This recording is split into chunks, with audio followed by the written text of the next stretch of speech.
안녕하세요. 30여 년 동안 장례 절차와 유가족 상담을 맡아온 장례지도사 김현명입니다. 요즘은 장례식장에서 이런 질문을 정말 자주 듣습니다. 선생님, 저희는 가족도 별로 없고 조문객도 많지 않을 텐데 꼭 3일장을 해야 할까요?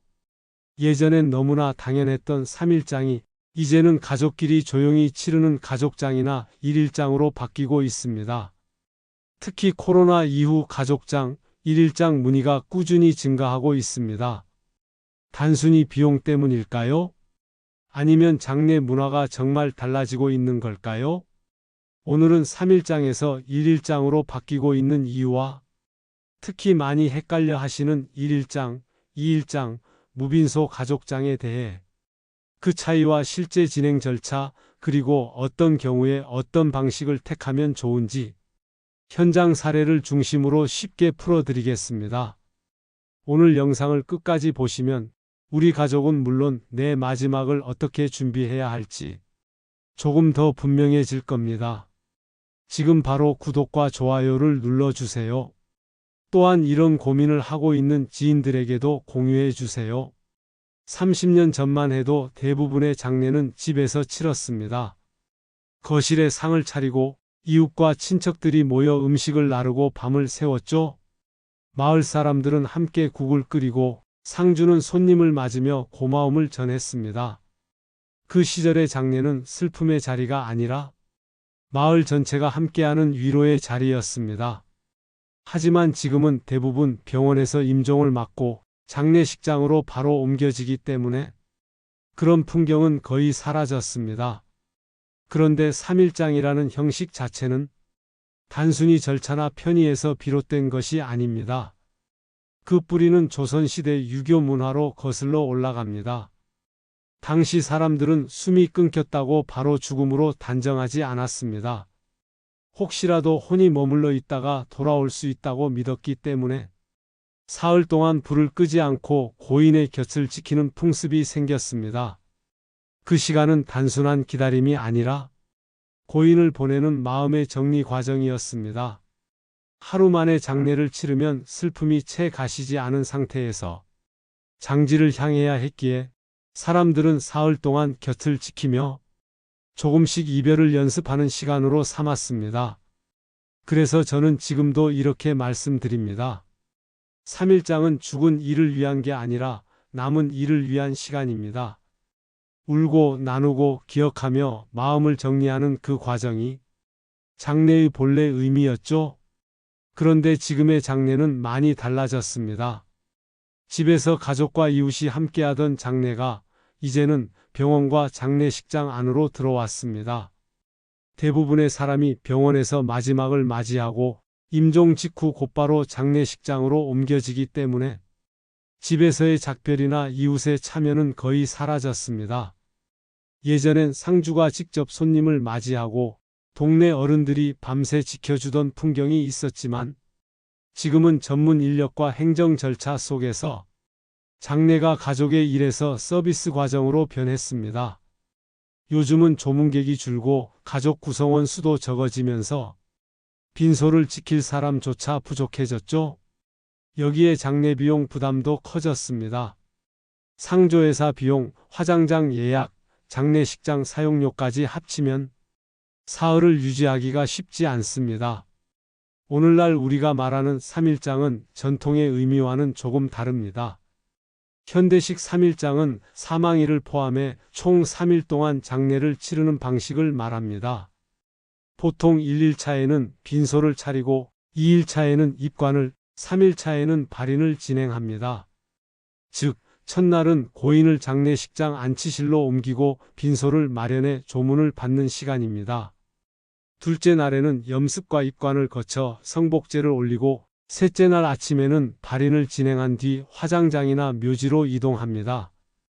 이 세 날은 형식적인 순서 같지만 사실은 남은 가족이 마음을 정리하는 과정이기도 합니다. 다만 현실적으로는 유의할 점도 있습니다. 임종 시간이 늦은 밤이나 새벽일 경우 첫날 조문 시간이 짧아져 전체 장례식장 이용 시간이 36시간도 채 되지 않을 때가 있습니다. 또 화장장 예약이 어려운 경우에는 3일장이 아니라 4일장, 5일장으로 연장되는 사례도 많습니다. 결국 지금의 3일장은 예법이라기보다 장례식장 운영 시간과 행정 절차에 맞춰진 구조가 되었습니다. 이제 대부분의 사람은 병원에서 임종을 맞습니다. 집은 여전히 따뜻하지만 죽음을 받아들일 공간이 아니게 되었습니다. 의료기기와 모니터, 진단서와 서류가 사람의 마지막을 대신하고 있습니다. 이 변화는 단순히 장소만의 문제가 아닙니다. 죽음을 대하는 태도 자체가 달라진 것입니다.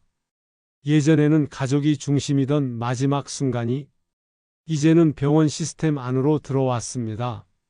모든 절차가 전문가에게 맡겨졌고 유족은 덜 고생하지만 그만큼 마음이 비어버리기도 합니다.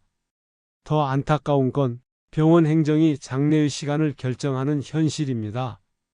병원에서는 3일장을 기준으로 장례 일정을 계산하기 때문에 유족들이 이렇게 말하는 경우도 있습니다.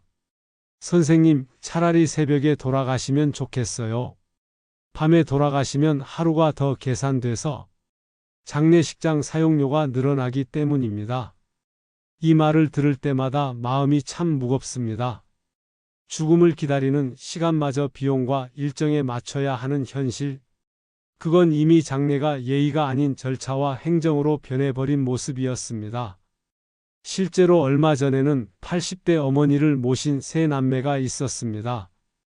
조문객은 거의 없었지만 가족들은 빈소에 둘러앉아 어머니가 생전에 즐겨 듣던 음악을 틀고 사진첩을 함께 넘기며 이야기를 나눴습니다. 이때 엄마 제주도 처음 가셨잖아요. 여기 웃으시는 거 봐요. 그렇게 이야기하다 보니 울음 대신 웃음이 섞였고 발인 날엔 큰딸이 제게 이렇게 말했습니다.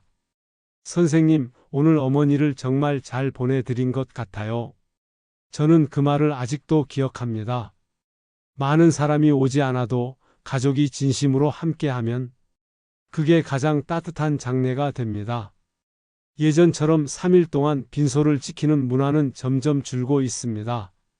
가족 구성원이 적고 장례 비용과 일정 부담이 커지면서 짧은 시간 안에 장례 절차를 마치는 새로운 방식들이 생겨났습니다. 그 중에서도 최근 몇 년 사이 가장 빠르게 늘고 있는 형태가 바로 1일장과 무빈소 가족장입니다. 전통의 의미를 모두 지키긴 어렵지만 현실 속에서 가족의 마음을 중심에 둔 장례를 찾는 흐름이죠. 이제부터는 실제 현장에서 늘어나고 있는 1일장과 무빈소 장례의 형태가 어떻게 진행되고 어떤 점을 주의해야 하는지 구체적으로 말씀드리겠습니다. 요즘은 장례를 짧고 간소하게 치르려는 가족이 많습니다. 그래서 1일장, 2일장, 무빈소 가족장이라는 표현을 자주 듣게 되죠. 그런데 이 세 가지는 비슷해 보이지만 실제로는 절차와 의미가 다릅니다. 먼저 1일장은 말 그대로 하루 안에 모든 장례 절차를 마무리하는 방식입니다. 장례식장에 빈소를 마련하고 입관 발인 화장까지 하루 안에 진행하는 형태입니다. 사망 후 24시간이 지나야 화장이 가능하기 때문에 실제 일정은 사망 당일 빈소 설치, 다음날 입관과 발인 순으로 진행됩니다.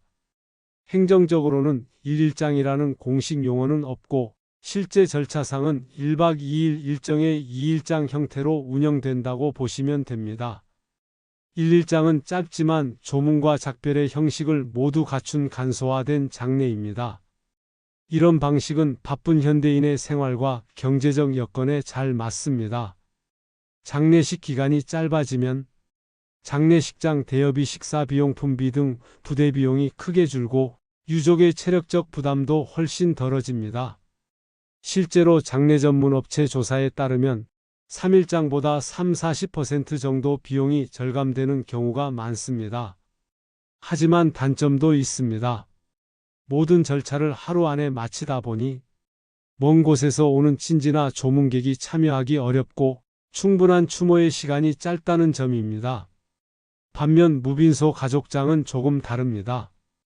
장례식장에 빈소를 차리지 않고 가족끼리 입관과 발인만 간소하게 진행하는 장례를 말합니다. 조문객을 받지 않고 장례식장 시설을 최소로 이용하기 때문에 비용은 평균 160만 250만 원 정도로 낮은 편입니다.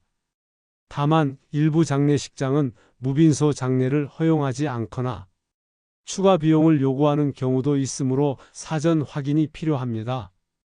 결국 1일장 또는 2일장은 짧지만 빈소를 차리고 조문과 작별을 하는 간소화된 장례, 무빈소 가족장은 조문 없이 가족끼리만 조용히 치르는 비공개 장례입니다. 어떤 방식을 선택하든 중요한 건 시간의 길이가 아니라 그 짧은 시간 동안 마음을 어떻게 전하느냐입니다. 그래서 저는 이렇게 말씀드립니다. 시간을 줄이더라도 고인을 향한 진심은 줄이지 마세요.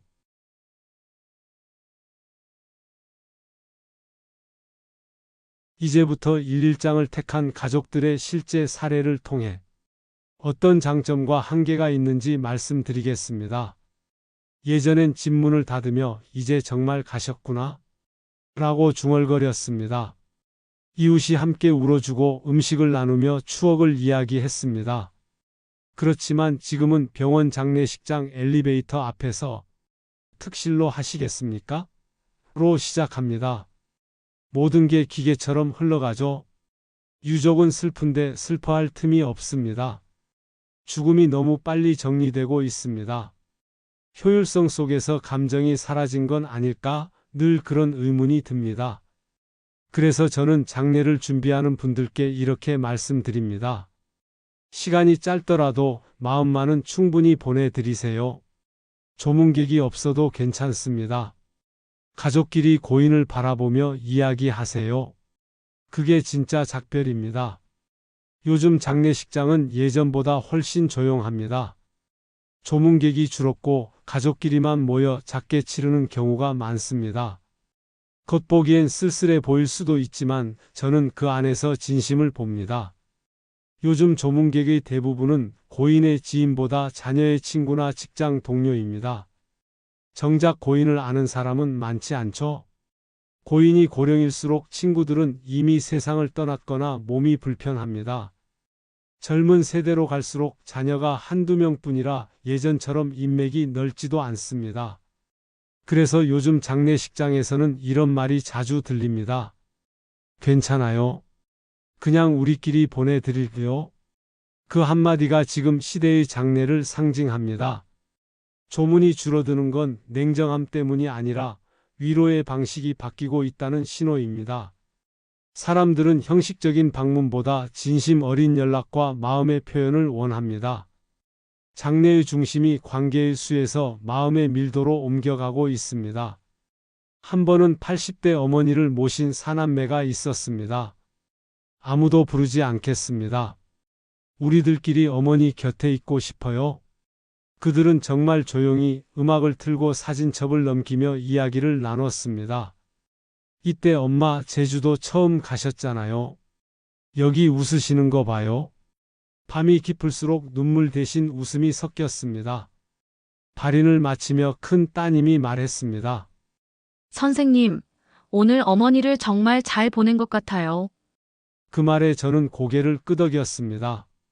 그건 슬픔이 아니라 감사의 이별이었습니다.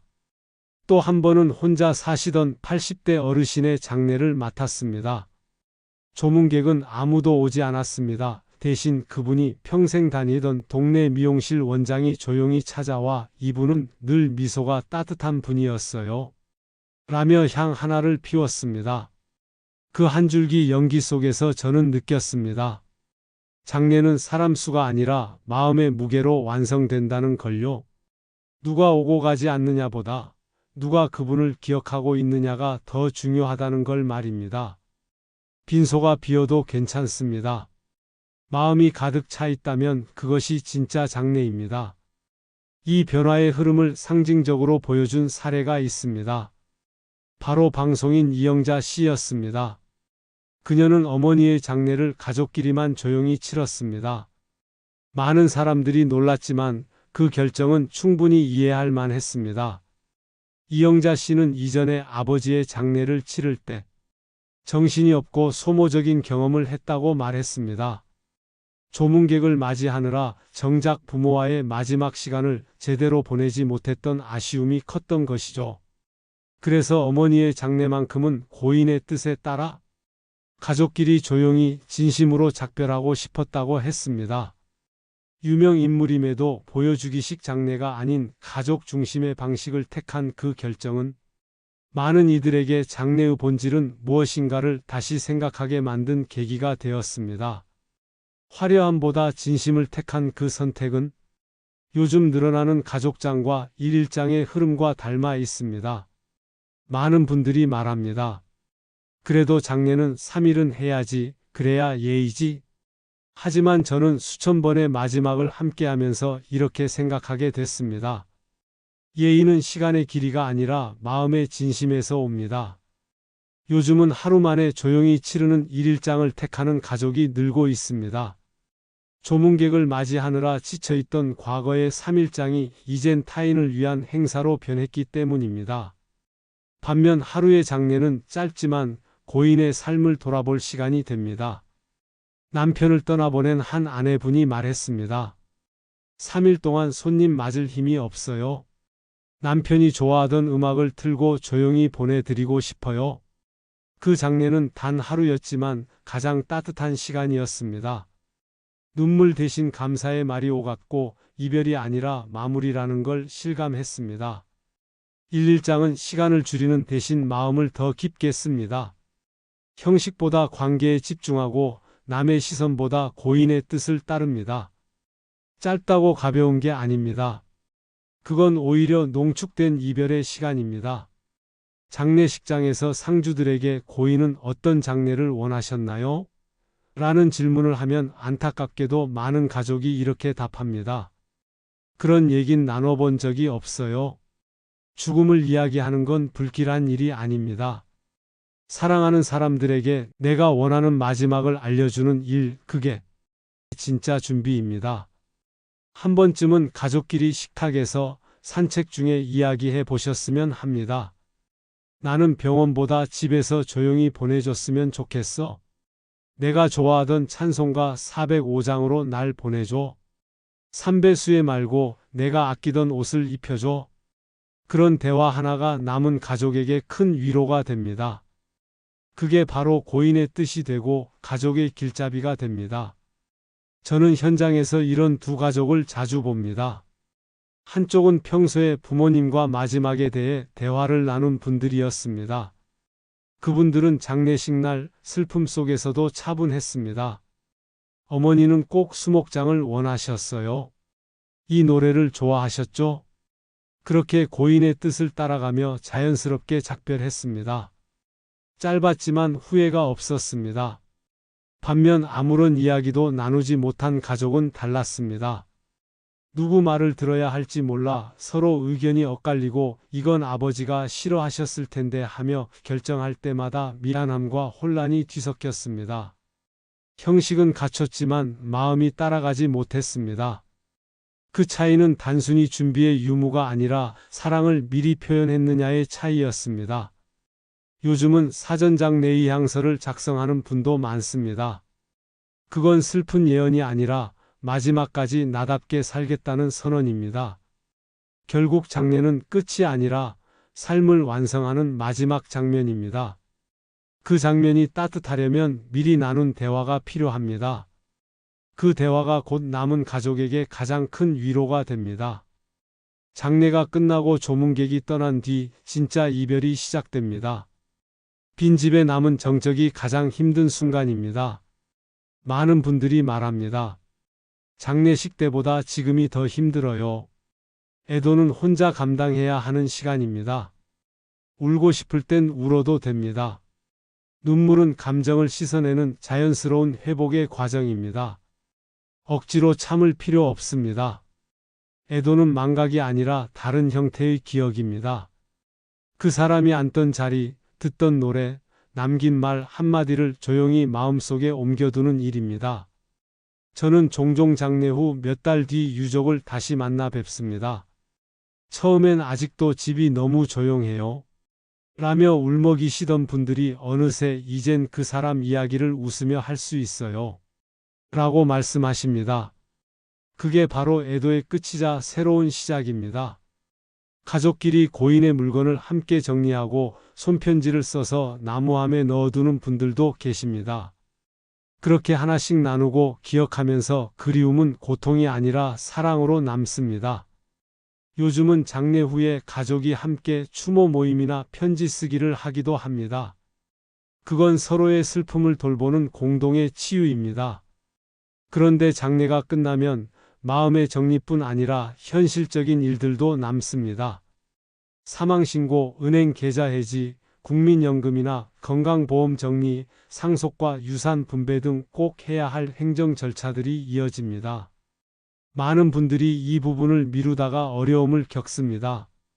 특히 재산이나 보험, 연금 수급권은 언제, 누가, 어떻게 신청하느냐에 따라 결과가 크게 달라집니다. 그래서 저는 가족들에게 늘 이렇게 말씀드립니다. 마음을 추스르신 뒤에는 서류와 절차도 하나씩 챙기세요. 그것이 고인의 뜻을 온전히 이어드리는 일입니다. 요즘은 읍면동 주민센터나 복지포털에서도 사망신고와 각종 정리를 한 번에 처리할 수 있는 사망 원스톱 서비스가 마련되어 있습니다. 조금만 여유를 내서 이런 제도를 활용하신다면 남은 가족의 부담을 훨씬 줄일 수 있습니다. 죽음 이후의 행정 절차는 단순한 서류 처리가 아니라 남겨진 삶을 정돈하는 마지막 과정입니다. 마음을 다한 이별만큼이나 이 실질적인 마무리도 소중한 애도의 한 부분입니다. 우리는 누구나 언젠가 마지막 인사를 준비해야 합니다. 그건 두려움의 이야기가 아니라 사랑의 완성입니다. 3일장이든 1일장이든 화려하든 조용하든 중요한 건 형식이 아니라 진심입니다. 고인의 뜻을 존중하고 남은 사람의 삶을 돌보는 일. 그 두 가지가 함께할 때 장례는 끝이 아니라 사랑의 마지막 표현이 됩니다. 여러분은 어떤 모습의 장례를 원하시나요? 누구에게 어떤 음악과 말로 보내지고 싶으신가요? 그 대화를 지금부터 시작해 보셨으면 합니다. 댓글로 여러분이 원하는 장례 모습을 남겨주세요. 그게 당신의 삶을 완성하는 가장 따뜻한 준비가 될 겁니다.